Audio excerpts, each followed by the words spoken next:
Today we're having a look at a little poinsettia I just got from my mother-in-law. She bought it back in December and it was beautiful, of course, all throughout Christmas. And now that we're in sort of the middle of February, it is just starting to look a bit worse for wear.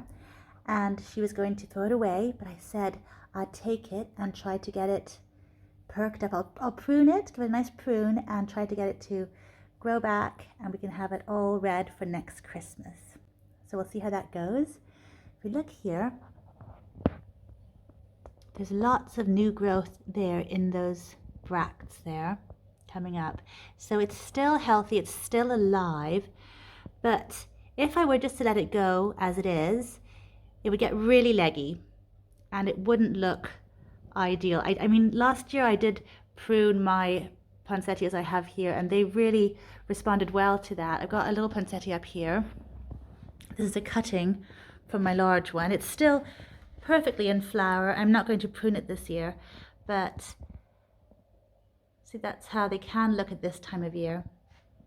I got that one to turn red in time for Christmas too. It's such a nice one. But so this one, back to this one, it needs a bit of a prune. I think in order to prevent it from getting too leggy, I'm just going to give it a really good chop.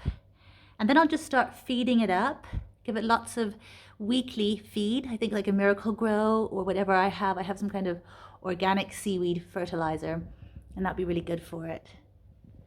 So they actually suggest that you wear gloves when you're dealing with poinsettias because they have that kind of really sort of a white sap that can be an irritant for skin. But I've got my little pruners here, and what I'm going to do is take it and just snip off all these branches. If you look at it, it's a really nice one because it branches out into all sides into almost like a star shape actually. So let's have a go at pruning it.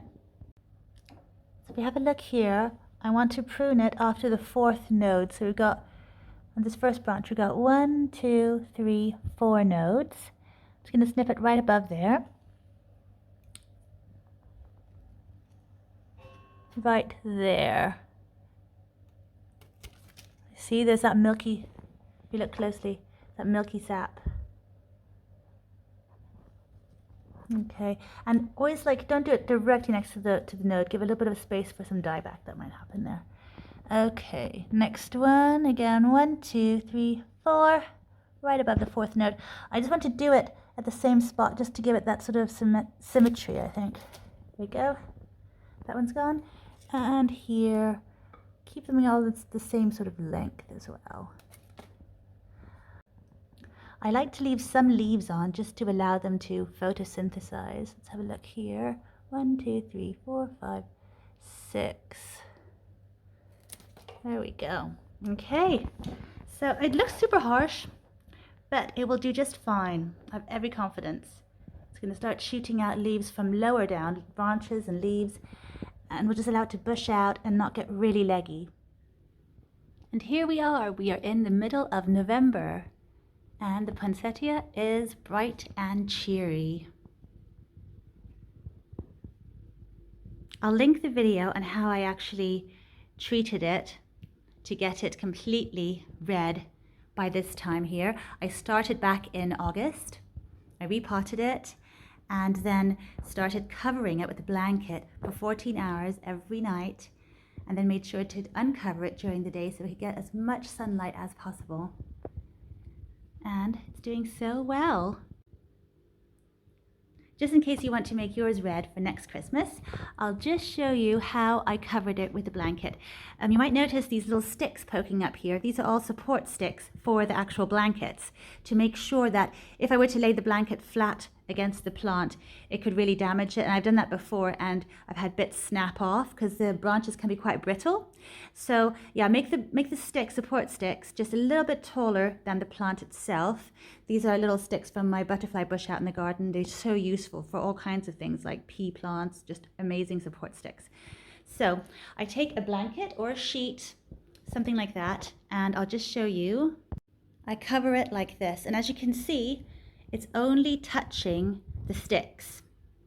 None of the plant is being crushed or flattened or anything else. So it works really well. And I just leave it like that for 14 hours, and it keeps it nice and dark in there, and then take it off in the morning, and it can just soak up as much sun as possible to actually make it go beautiful and red. So let me take it off again now. And after 8 weeks of covering and uncovering it the whole time, it will look pretty much like this. It's really sort of at its peak right now. I think it'll get a bit redder before Christmas because we're only in November right now. And all these little inside, the little flowers inside here, they're all going to start blooming. They're the yellow little stars you get at the center, whereas all the red is just bracts, just like a type of leaf, really. But after the 8 weeks of doing all the covering and uncovering, you can just remove these sticks and stop covering during the night. So it makes it a lot simpler. You don't need to think about that anymore because they are so well triggered. They're already underway, and they'll just continue getting redder and redder for a few months now, really. This is why I start so early, because I was noticing they were really peaking way after Christmas. When I first started doing it, I was doing it like in November or maybe even October, something like that. And they were just getting more and more beautiful by March. So starting it early means you get the really peak beauty for Christmas. So yes, if you do have one this year, I really encourage you to try keeping it.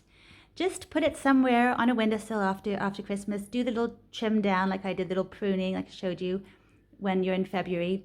And then just keep it going, and then put it outside even if you want during the summer. They're really happy outside. They're so tropical.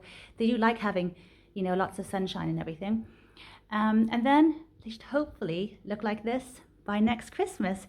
And I know they're not expensive to buy, but it really is a fun process. It's so fun to watch them turn, and you get this really nice Christmassy feeling as they just turn bright red. So let me know what you think, and I will see you next time. Until then, I almost said Merry Christmas, but we're only in November, so I'll hold off for a bit. But I'll see you next time. Bye!